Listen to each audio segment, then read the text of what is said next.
तो अलग अलग राज्यों की सरकार इस वक्त एक्शन में आ चुकी है। कर्नाटक और दिल्ली और साथ ही कई ऐसे राज्य जहां पर इस वक्त हाई लेवल मीटिंग बुलाई गई थी। कल हमने देखा था कि कैसे दिल्ली सरकार भी इस वक्त एक्शन में है। केजरीवाल ने बैठक बुलाई। 20 दिसंबर राज्यों को जेनोम सीक्वेंसिंग के निर्देश दे दिए गए हैं। ये केंद्र सरकार की ओर से निर्देश जारी किए गए हैं। वहीं 21 दिसंबर यानी कि कल हाई लेवल मीटिंग में हालात की समीक्षा की गई। 22 दिसंबर यानी कि आज कई राज्यों में कोरोना पर बैठक होनी है और इसके साथ ही अब अलग अलग राज्यों में अलर्ट हो गया है। आज बैठकों का दौर है। टीम 9 के साथ यूपी के सीएम यानी कि योगी आदित्यनाथ की बैठक होनी है। दिल्ली के सीएम आज आपात बैठक बुलाएंगे कि इमरजेंसी मीटिंग बुलाई गई है कोरोना के हालात की समीक्षा को लेकर। कर्नाटक सरकार की समीक्षा बैठक भी आज ही होनी है।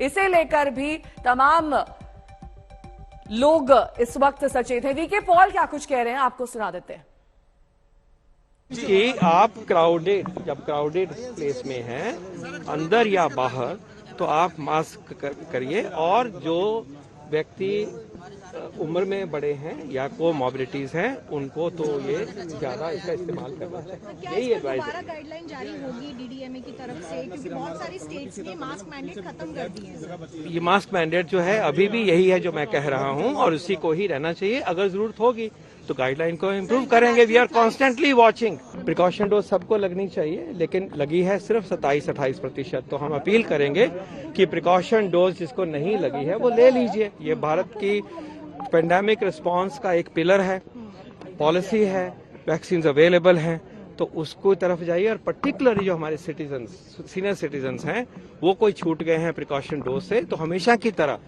जैसे हम पहले भी अपील करते थे कि उनका हमें ज्यादा ख्याल करना है। आशीष श्रीवास्तव मेरे सहयोगी इस वक्त तमाम जानकारी का साथ सीधे लखनऊ से जुड़ गए हैं। वहीं सुशांत मेरे सहयोगी दिल्ली से जुड़ गए हैं। सबसे पहले सुशांत का रुख करेंगे।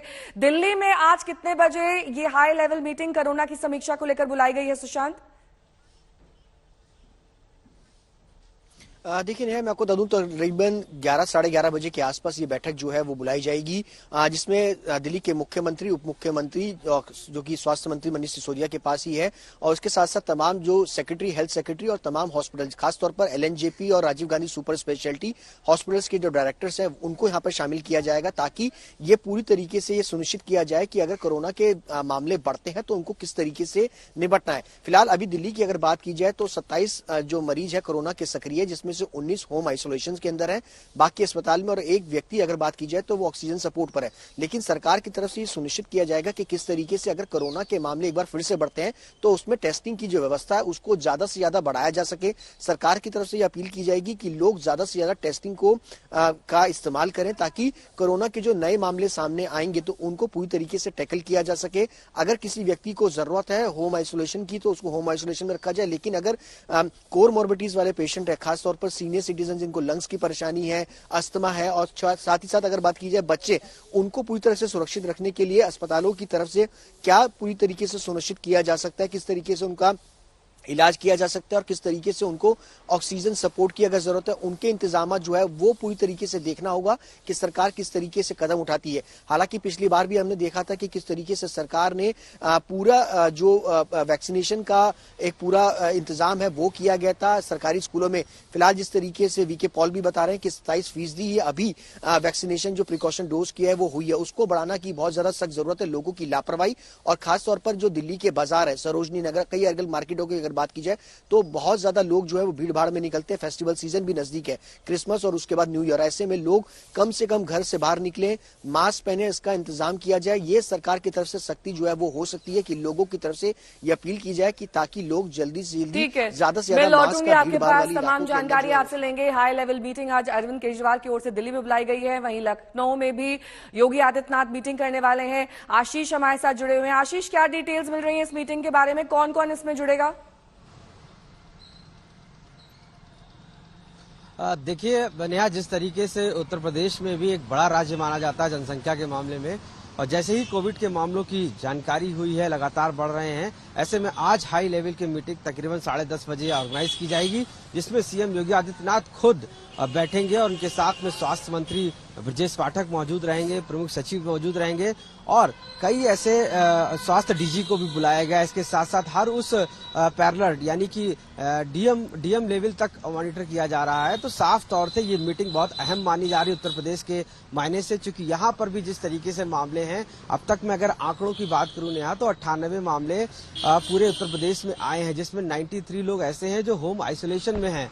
तो ये कहीं ना कहीं एक बड़े मामले हैं और हर तीसरे दिन आपको बताऊं दूसरे दिन जो एक कोविड का मामला आ रहा है, तो ये लगातार कोविड के मामले बढ़ रहे हैं। तो ऐसे में सीएम योगी आदित्यनाथ ने इस हाई लेवल मीटिंग को ऑर्गेनाइज किया है जो आज लोक भवन में की जाएगी और इसके साथ साथ उनके और जो मिनिस्टर्स हैं वो भी साथ में सहयोग के लिए रहेंगे। साफ तौर से चूंकि ये मुद्दा पिछली बार भी जब कोविड संक्रमण हुआ था तब उत्तर प्रदेश के लिए बड़ा था और उत्तर प्रदेश ने इसमें बताया था कि उसने ऑक्सीजन से लेकर बेड अरेंजमेंट और हॉस्पिटल तक सभी की तैयारी की थी और इसी को लेकर फिर एक बार अब पूरी तरीके से तैयारियों का जायजा लिया जाएगा। ठीक है। हॉस्पिटल में आपको बताऊं कि अलर्ट जारी किया गया उत्तर प्रदेश में, ब्रजेश पाठक ने किया है और सभी हॉस्पिटल्स में बेड की उपलब्धता कितनी रहेगी इसके बारे में सुनिश्चितता की है। इसके साथ साथ जीनोम सीक्वेंसिंग के लिए भी एयरपोर्ट पे आने वालों के लोगों यानी कि प्रशासन अब अलर्ट मोड पर आ चुका है। हाई लेवल मीटिंग अलग अलग राज्यों में बुलाई जा रही है, लेकिन सरकार ने किस तरीके से कोविड पाबंदियों का अभी कोई ऐलान नहीं किया है,